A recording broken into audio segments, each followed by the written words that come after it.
नमस्कार, मैं दीपक शर्मा और मेरे YouTube मंच पर आपका स्वागत है।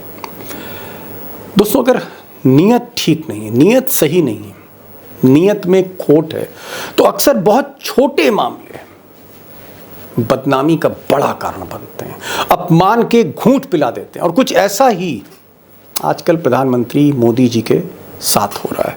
अब मोदी जी ने एक नई संसद बनाई, उनका ड्रीम प्रोजेक्ट था। हमारे और आपके टैक्स के पैसे से ये संसद बनी। इस संसद का 28 मई को उद्घाटन है। अब कायदे से संसद का उद्घाटन राष्ट्रपति को करना चाहिए, देश की प्रथम नागरिक, संविधान की अभिभावक और पार्लियामेंट की कस्टोडियन, उन्हीं को उद्घाटन करना चाहिए था। लेकिन मोदी जी ने अपनी चुनी हुई राष्ट्रपति को ही किनारे कर दिया और ये मामला अब इतना तूल पकड़ गया है कि आज 19 पॉलिटिकल पार्टीज, देश की 19 पॉलिटिकल पार्टीज ने चिट्ठी लिखी है, बयान जारी किया है कि हम इस समारोह का, इस नई संसद के उद्घाटन का बहिष्कार करते हैं।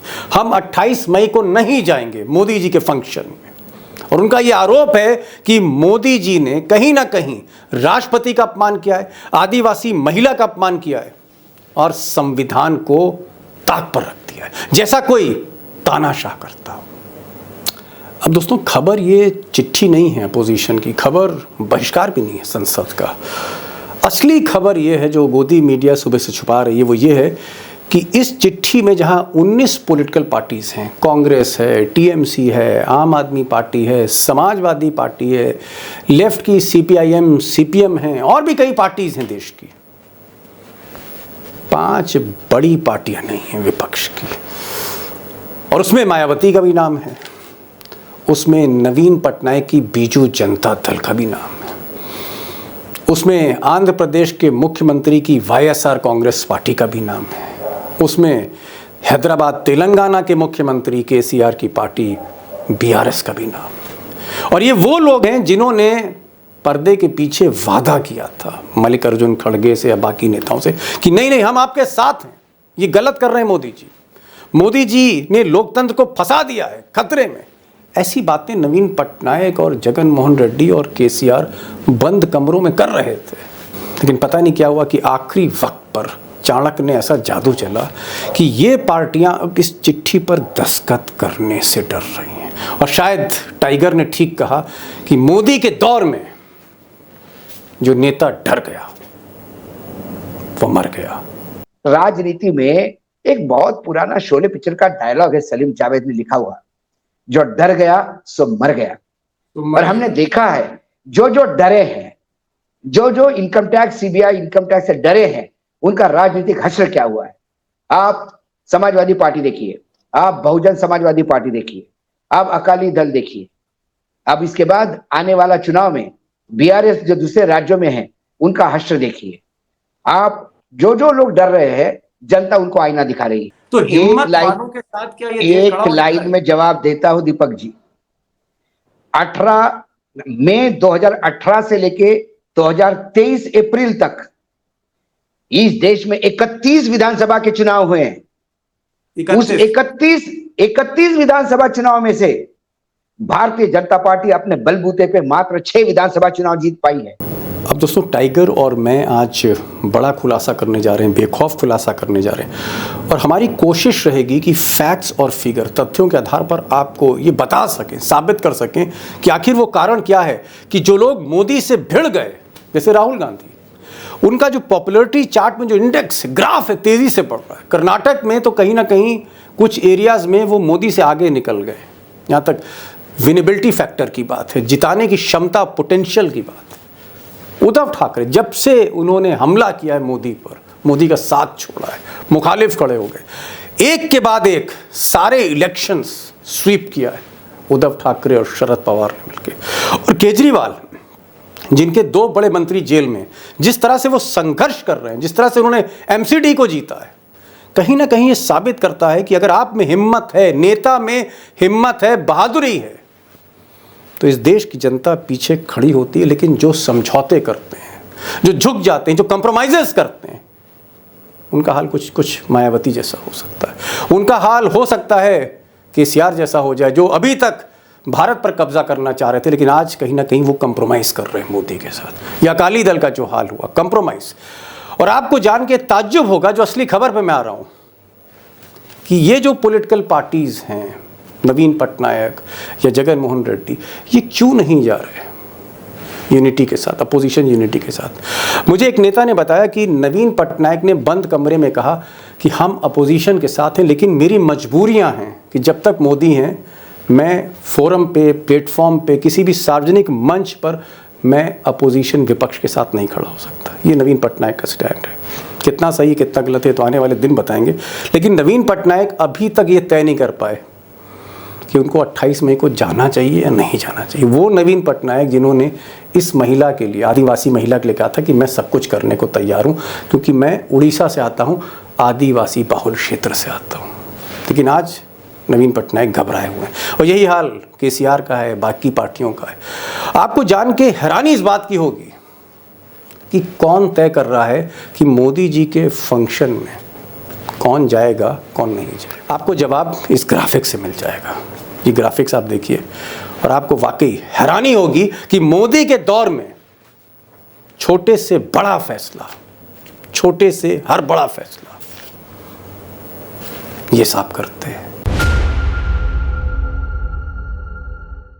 अब पिछले कुछ सालों से ईडी और सीबीआई की मदद मोदी सरकार जो है, कोई बिल पास कराना हो राज्यसभा में हो, उसमें मदद ले रही थी, धमका रही थी, या फिर चुनाव में, या फिर सरकार तोड़ने में, गिराने में ईडी की मदद थी, सीबीआई की मदद थी, छापों की आप कह सकते हैं राजनीति हो रही थी।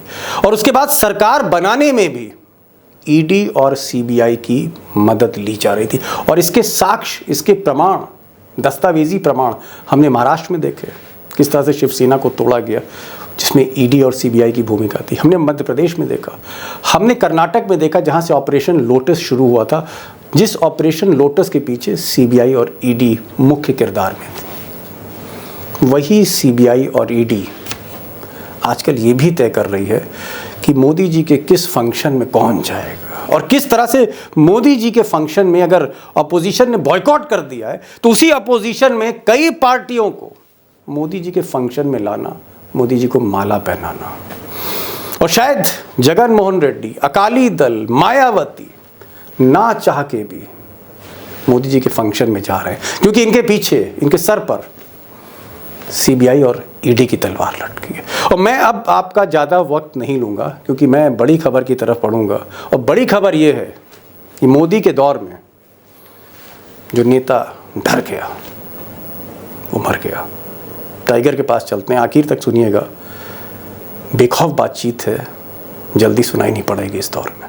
टाइगर, जो पहला सवाल है वो ये है कि 19 पार्टियों ने तो दस्तखत कर दी, लेकिन ये जो चिट्ठी थी बहिष्कार करने की, जो चिट्ठी थी, ये चिट्ठी जगन मोहन रेड्डी को भी बताई गई थी कि साहब दस्तखत कर दीजिए। नवीन पटनायक से भी रिक्वेस्ट की गई कि साहब साइन कर दीजिए, दस्तखत कर दीजिए, चुनाव का आखिरी साल है, आइए इस अपमान को कम से कम विरोध तो करिए इस अपमान का। लेकिन नवीन पटनायक हैं, केसीआर हैं, केसीआर ने अब तक दस्तखत नहीं किए, जगन मोहन रेड्डी ने दस्तखत नहीं किए, अकाली दल तो साथ ही आ गया, मायावती खामोश हैं, वो भी जो है कहीं ना कहीं सरकार से मिली हुई। ये जो विपक्ष में 4-5 पार्टियां हैं, कहने को अपोजिशन है, पिछली खिड़की से हाथ मिला रहे हैं मोदी जी। ये किस तरह का अपोजिशन, किस तरह के नेता हैं लोग? देखिए दीपक जी, राष्ट्रपति द्वारा उद्घाटन होना चाहिए, लोकार्पण होना चाहिए नए सदन का, ये कोई मांग राजनीतिक नहीं है। ये परंपरा को पकड़कर है, ये संविधान जिसका आर्टिकल 79 पहली बार आपने पढ़ के सुनाया, अब तो पूरा देश कह रहा है उसको, तो उसके तहत एक परंपरा निभानी है। क्या राष्ट्रपति भारतीय जनता पार्टी का नहीं है? राष्ट्रपति भारतीय जनता पार्टी का मेंबर रह चुका है, एक जमाने में विधायक रह चुकी है मैडम हमारी, वहां मंत्री रह चुकी है उड़ीसा में, वो तो भारतीय जनता पार्टी की मेंबर थी, फिर राज्यपाल बनी, और राष्ट्रपति का यह अधिकार है कि वो लोकार्पण करे। लेकिन इसको बीजेपी कहती है कि ये राजनीति मत लाओ। इसमें राजनीति कोई नहीं ला रहा है, बीजेपी के द्वारा ही प्रपोज्ड राष्ट्रपति वैसा देखा जाए तो उनका इतिहास बीजेपी का है, तो उन्हीं के साथ यदि उनका अपमान होता है तो मुझे ये नहीं समझ में आता है कि आदिवासी और हमारे राज्य की बेटी है करके मतदान के समय बीजेडी तो साथ हो गया, आज उस बेटी का अपमान हो रहा है तो बीजेडी चुप क्यों है? बीआरएस जो लगातार मोदी जी को गालियां देता है, लगातार नीति आयोग का बहिष्कार करता है, मोदी सरकार को आरोप लगाता है, वो आज चुप है। टीडीपी इसी सरकार एनडीए का पार्ट थी, विड्रॉ हो गई, वो चुप है। बाकी में डीएमके हो गई, बाकी जो राजनीतिक दल है जो एनडीए के पार्ट है वो उनकी मजबूरी हो सकती है। ये जो चुप्पी है, मैं बता रहा हूं, मैं बता रहा हूं वगैरह तो नहीं है इसके पीछे, नहीं, वही उसी पे मैं आ रहा हूं। समाजवादी पार्टी की मजबूरी है कि समाजवादी पार्टी रडार पे है, उनके कई केसेस चल रहे हैं। लेकिन बहुजन समाजवादी अखिलेश यादव ने दस्तखत कर दिए, नहीं कर दिया अभी तो, नहीं कर दिया है क्या? तो एक बहुजन समाजवादी पार्टी है, उन्होंने अभी तक नहीं किया। उसके बाद बीजेडी है, बीजेडी भी रडार पे है, उनके यहाँ भी जो इलीगल माइनिंग है और वो तमाम चीजें हैं वो भी रडार पे है। उसके बाद बीआरएस की बेटी कविता को नकेल कसते से ये बीआरएस मोदी जी के दरबार में मुजरा करने लगे। एक मिनट टाइगर ये क्या कुछ कविता का नाम आपने लिया? केसीआर कविता बीआरएस की बेटी है और ये जो दिल्ली का दारू केसीआर की बेटी है, सांसद रह चुकी है, पिछला चुनाव हार चुकी है वो, और जो दिल्ली में शराब कांड जो चल रहा है उसके तार जो है उनके तक गए। ईडी ने उनको भी पूछताछ की। उसके बाद ईडी की पूछताछ के बाद बीआरएस की हुंकार भी बंद हो गई, गले में साइलेंसर लग गया। कविता के बारे में भी कोई ईडी का इसके बाद नोटिस नहीं आया। आप जो कहना चाह रहे हैं, हो सकता है मैं गलत हूं, आपका ये कहना मैं अपने ऑडियंस को, दोस्तों को थोड़ा और आसानी से समझाने की कोशिश कर रहा हूं। कविता जो केसीआर की बेटी हैं, केसीआर जो मुख्यमंत्री हैं तेलंगाना के, उनकी बेटी कविता है, और कविता जो है उनको लेकर स्कैम में घेरा गया, ईडी ने उनको बुलाया। आपका ये कहना है कि जैसे ही बेटी जो है उस पर अमित शाह की एजेंसियों का फंदा आया तो पिताजी जो थे केसीआर वो थोड़ा सा दरक गए, वो चुप हो गए, कंप्रोमाइज कर लिया। आप ये कहना चाह रहे हैं कि कहीं बेटी को जेल ना हो जाए? एक हिंदी में शब्द है नकेल कसना। जब सांड मदमस्त होता है तो उसके नाक में जब रस्सी डाल के नकेल कसी जाती है तो फिर वो जिसके हाथ में रस्सी उसके इशारों पे नाचने लगता है। तो ये नकेल कसी गई और अब जो तथाकथित केसीआर है, जो बहुत मोड़ी करके कह रहे थे कि मैं बिल्कुल बता दूंगा, वो अपने आप को एनटीआर के रोल में देखना चाहते थे, वो आज उस दरबार में मुजरा करने लगे हैं। क्योंकि केसीआर का विदर्भ में एक्टिव होना जो कांग्रेस का गढ़ है, और पुराना और मराठवाड़ा जो पुराना निजाम है वहां एक्टिव होना, लाखों करोड़ों रुपए वहां खर्चा करके अपने पार्टी का प्रसार करना, वो वोट कांग्रेस के खाना चाहते हैं, वहां वो कांग्रेस को डैमेज करना चाहते हैं, तो वो बीजेपी की मदद कर रहे हैं केसीआर। ये जो आंध्रा के जो मुख्यमंत्री हैं जगन मोहन रेड्डी, जिनके पिता वाईएसआर थे, बड़े फेमस चीफ मिनिस्टर हुए हिंदुस्तान में, बड़े पॉपुलर, उनके बेटे हैं। ये तो बड़े क्रांतिकारी थे, ये तो कहते हैं कि हम बीजेपी के खिलाफ हैं। ये बीजेपी के अंडर क्यों है? जब से इन्होंने क्यों नहीं दस्तखत की है? ईडी से लेके तमाम एजेंसीज ऑलरेडी जांच कर रही है उनकी, वो तो बुरी तरह से अटके हुए हैं ईडी के और इनकम टैक्स और सीबीआई के जांच में। तीनों एजेंसी की जांच चल रही है जगनमोहन की, लेकिन वो जब तक समर्थन देते रहेंगे केंद्र सरकार को, वो जो फाइलें हैं ड्रॉवर में बंद है। कोई मुझसे कह रहा था कि अडानी साहब ने कुछ बंदरगाह पोर्ट जो है आंध्र प्रदेश में लिए हैं, जिसका गवर्नमेंट में स्टेक था,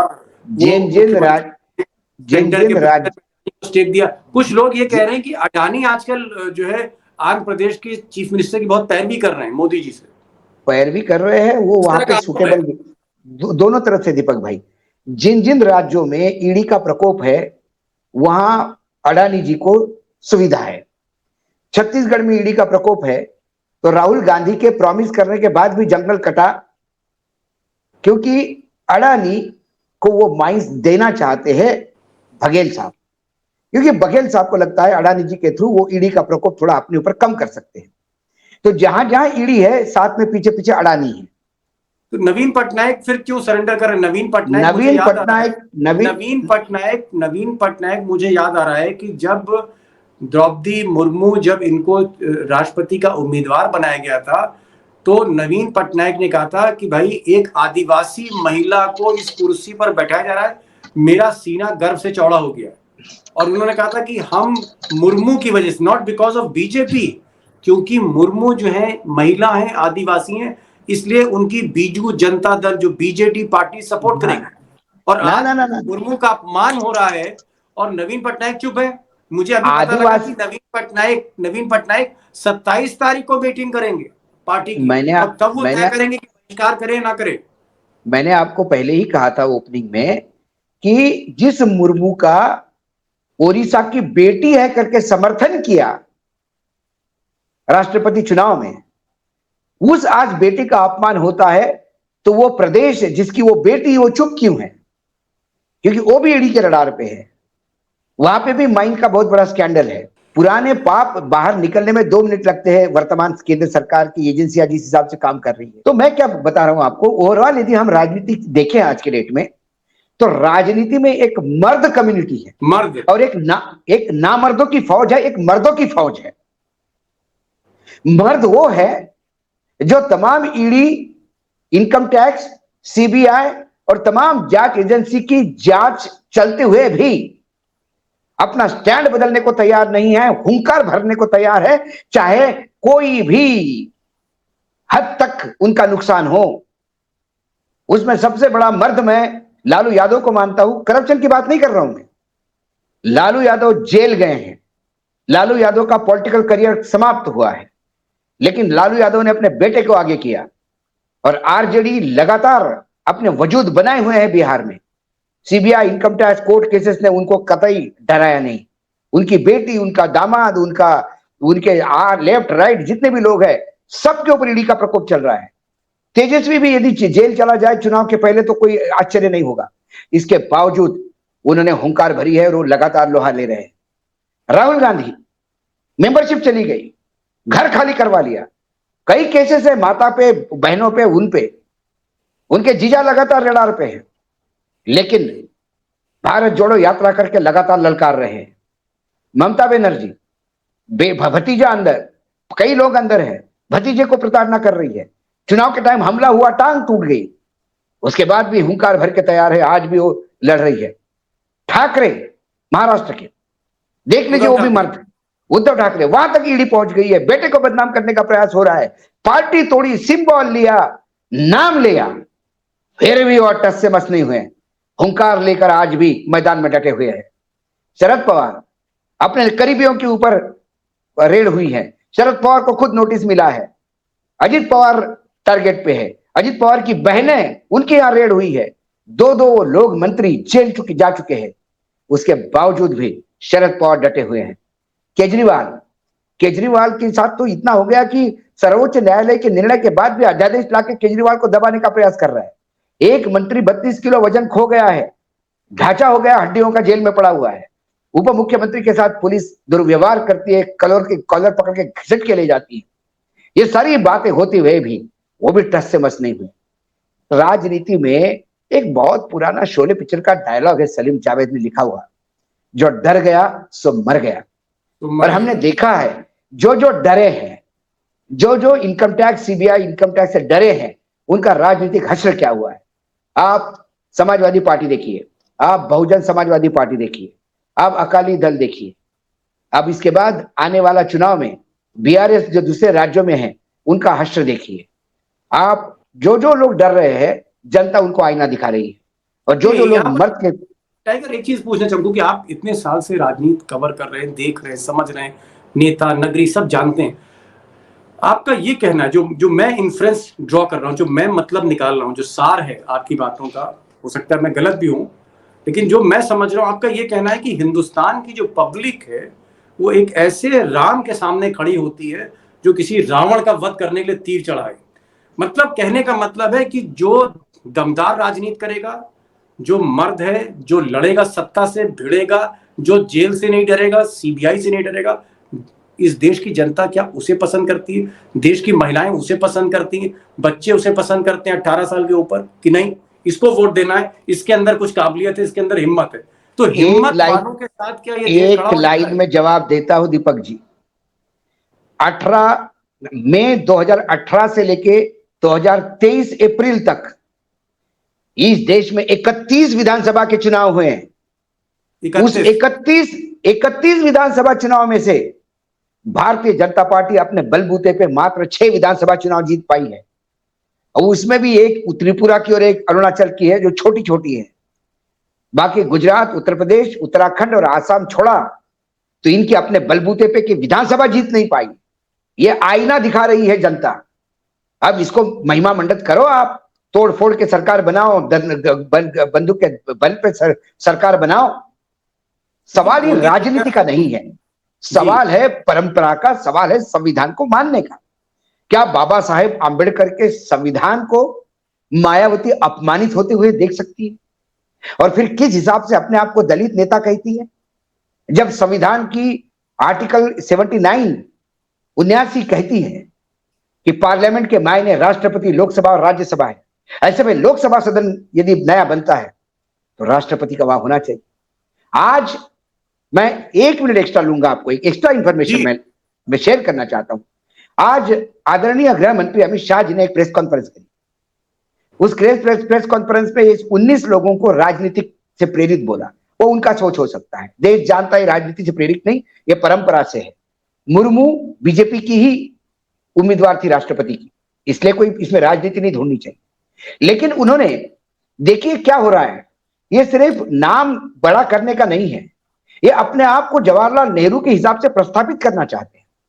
1947 में जब आजाद हुआ देश, तो माउंटबेटन ने जवाहरलाल नेहरू को पूछा कि आप आजाद हो गए, रात को मिडनाइट को आप फ्लैग होस्टिंग करेंगे, लेकिन सत्ता हस्तांतरण का क्या कुछ करना चाहते हैं आप, कुछ इसका कुछ सिंबॉलिक रिप्रेजेंटेशन? उन्होंने कहा, नेहरू जी ने मुझे भी पता नहीं। उन्होंने राजगोपालाचारी को पूछा। राजगोपालाचारी थोड़ा संस्कृत और उसके पंडित थे, चीफ मिनिस्टर रह चुके थे मद्रास के। उन्होंने कहा कि हमारे यहाँ पे एक कल्चर है, हमारी परंपरा है, वो है सेंगोल की। सेंगोल माने राजदंड। वो राजदंड राजपुरोहित नहीं, एक राजदंड होता है जो राजपुरोहित राजा को देता है। और हाँ, तो वो राजदंड जो है वो उन्होंने कहा कि फिर आप करिए। तो राजदंड उन्होंने चेन्नई बात की, मद्रास में बात की उस जमाने में। वहां पता पड़ा कि एक मठ है, और उस मठ पे मतलब थिरुवदूथरुई मठ है, उस मठ की परंपरा रही है राजदंड की। तो उन्होंने वो राजदंड सोने का बनवाया। उस राजदंड को एक पुरोहित लेके आया। उस पुरोहित ने 15 मिनट पहले आजाद होने के देश वो राजदंड जो है उसके हाथ में रखा माउंटबेटन के, कि आप राज्य करता है अभी तो आपके हाथ में होना चाहिए। और जैसे ही आजादी का मुहूर्त आ गया, उन्होंने राजदंड लिया उनके हाथ से, उसे फिर गंगा जल और उससे जल से पवित्र करके वो राजदंड एक पूरा स्तोत्र गाते हुए जवाहरलाल नेहरू के हाथ में दे दिया। और तब जवाहरलाल नेहरू के हाथ में सत्ता परिवर्तन हुआ। मैं वो जो स्तोत्र है, उस स्तोत्र का तमिल में आखिरी लाइन मैं आपको बताना चाहता हूं, उसका मैं अर्थ भी बताऊंगा। उस स्तोत्र की आखिरी लाइन कहती है, अदिर्यागल वैनील अरसलवार अनाई नमथे। इसका अर्थ है, हम आज्ञा देते हैं कि उनकी विनम्रता स्वर्ग पर शासन करेगी। उनकी विनम्रता स्वर्ग पर शासन करेगी। यही विनम्रता जवाहरलाल नेहरू में थी कि उनके कैबिनेट में अपोजिशन के लोग भी मंत्री थे। शायद देश का और विश्व का ऐसा पहला कैबिनेट होगा जिसमें आपके विरोधी भी आपके मंत्री हैं। लेकिन उसके बाद इतना पानी गंगा में बह गया, और 2014 के बाद तो विनम्रता नाम का शब्द ये समाप्त हो गया राजनीति में। खासकर नरेंद्र मोदी जिनके साथ अहंकार जुड़ा हुआ है, वह विनम्रता कैसी हो सकती है? आज वो इतनी भी विनम्रता उनमें नहीं कि एक बुजुर्ग महिला जो राष्ट्रपति पद पे है, एक आदिवासी महिला जो राष्ट्रपति पद पे है, जिसका संवैधानिक अधिकार है, वो सबसे बड़ा पद है, वो आज वहां आए। यदि वो चाहते हैं, उनका ये कहना है कि ये स्पीकर के चेयर के पास राजदंड रखा जाएगा, तो ये स्पीकर को राजदंड लेना चाहिए। प्रधानमंत्री लोकसभा में बड़े नहीं होते, स्पीकर बड़ा पद होता है, लेकिन यहां सब उल्टी गंगा बह रही है। यहां वो स्वयं लेंगे राजदंड पुरोहितों के हाथ से, वही भाषण होगा, वही स्तोत्र गाया जाएगा, जिसमें आखिरी लाइन विनम्रता पूर्वक स्वर्ग पर राज करेंगे। वो विनम्रता उनको जीवन में नहीं समझ में आएगी और फिर वो स्पीकर को देंगे। ये उल्टी गंगा बह रही है, लेकिन क्योंकि वो अपने आप को नेहरू प्रस्थापित करना चाहते हैं। नेहरू के समय जब देश आजाद हो गया तो राष्ट्रपति थे ही नहीं, वो तो बाद में आए, संविधान स्थापित होने के बाद आए। जी नहीं, मैं आपकी बात समझ गया कि नेहरू बनने की कोशिश है, इसीलिए वो छड़ी जो आप जिसे कह रहे हैं कि जिसे संगल कहते हैं, उसको भी वो उस दिन जो है रिसीव करेंगे और फिर स्पीकर को देंगे। मैं दूसरा सवाल करना चाह रहा हूँ। सवाल ये है कि जो आपने एक बड़ी बात की कि जो मर्द है वही जीतेगा, उसी के साथ पब्लिक खड़ी होती, ये बात मायावती या फिर नवीन पटनायक या जगन रेड्डी क्यों नहीं समझ पा रहे, ये मैं पूछ रहा हूं। मैं ये क्या बता, जो कमजोर दिल के हैं उनके लिए क्या कहें, जिन्हें अपनी नंबर 2 की कमाई हुई कमाई का ज्यादा चिंता है कि वो रात साथ न हो, उन्हें चिंता जेल जाने की और प्रताड़ना झेलने की है। यदि आपको ये चिंता है तो आपको उन लोक सेवा, उस दलितों की राजनीति करने वाली मायावती को दलितों के बारे में सोचना बंद कर देना चाहिए, क्योंकि इतना पैसा आपने कमा लिया है कि आपको वो खोने का डर है। पैसा बाकी लोगों ने भी कमाया होगा, लेकिन खोने का डर किसी को नहीं, क्योंकि वो पैसा कमाना सेकेंडरी हो सकता है, प्राइमरी जनता का सेवा और जनता के प्रति समर्पण है। क्या जनता के प्रति समर्पण है तो क्या उस संविधान के प्रति समर्पण है? क्या बाबा साहब आंबेडकर द्वारा लिखित उस संविधान का अपमान होते हुए देख सकती है मायावती? तो बाबा साहब आंबेडकर का नाम लेने का अधिकार उनको नहीं। क्या केसीआर अंतिम व्यक्ति की बढ़ाई करता है? केसीआर बार बार कहता है कि मुझे नीति आयोग ने कहने के बाद भी पैसा नहीं दिया। ये सरकार संविधान की धज्जियां उड़ा रहा है। ये सरकार राज्य सरकारें को फेडरल स्ट्रक्चर में बिलीव नहीं करती। ये आरोप लगाते हो तो आज आपको क्या हो गया? जब संविधान की रक्षा करने की बात आई, क्यों आप बैकआउट हो गए? क्योंकि आपको भी डर है।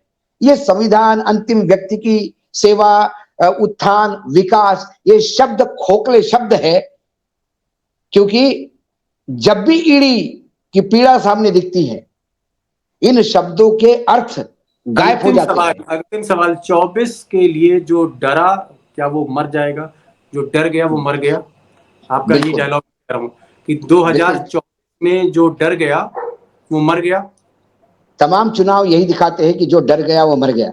मायावती डर गई तो मायावती का हश्र क्या हो गया? क्या परसेंटेज उसके पास वोट रहा? एक विधायक भी नहीं है। ये मायावती का आपको आईना में दिख जाता है। वहां पे जो डरे नहीं, महाविकास आघाड़ी, शरद पवार, कांग्रेस, सेना डरी नहीं, तो हर उपचुनाव, मंडी चुनाव हो या कोई भी चुनाव, डंके की चोट पे जीत रहे हैं। डीके शिव कुमार नहीं डरे तो उप मुख्यमंत्री बने हैं। कई लोग हैं ऐसे जिनके ऊपर उत्पीड़न की आरजेडी नहीं डरी तो लगातार जीत रही है। अब इतने जैन साहब जेल में होते हुए भी, दसों भ्रष्टाचार के आरोप लगते हुए भी, एमसीडी में 15 साल की सत्ता को उखाड़ के फेंक दिया आम आदमी पार्टी ने, तो जीत। ये तमाम उदाहरण है, ये कोई मैं नहीं कह रहा हूं। ये जो सामने दिखता है उसको कैसे नकारोगे आप? जो डर गया सो मर गया, जो लड़ गया वो बढ़ गया, तो जो लड़ लिए है वो आगे बढ़ रहे हैं। आपकी बात एकदम सही है कि चाहे नेता हो, चाहे गोदी मीडिया का एंकर हो, जो झुक गया वो समझ लीजिए खत्म हो गया, और जो लड़ता उसको लोगों ने टाइगर कहना शुरू कर दिया। टाइगर आप तो नहीं डाली, और वाकई बात सही है कि इस देश में इतिहास गवाह है कि जो हिम्मती हैं, जो निर्भीक हैं, जो निडर है, जो झुकते नहीं, जो स्वाभिमान को लेके चलते हैं आगे, देश उन्हीं के साथ खड़ा होता है। और चाहे 1947 के पहले हम भारत देखें, उसके बाद देखें, कहीं ना कहीं हमें मिलेगा कि ज़मीर वाला ही आगे बढ़ा है। तो ज़मीर बहुत ज़रूरी है, हिम्मत बहुत ज़रूरी है, और ईडी और सीबीआई से जो डरेगा वो कम से कम मोदी शाह से नहीं लड़ पाएगा। आप आए, आपने रोशनी डाली, बहुत बहुत शुक्रिया आपका। धन्यवाद।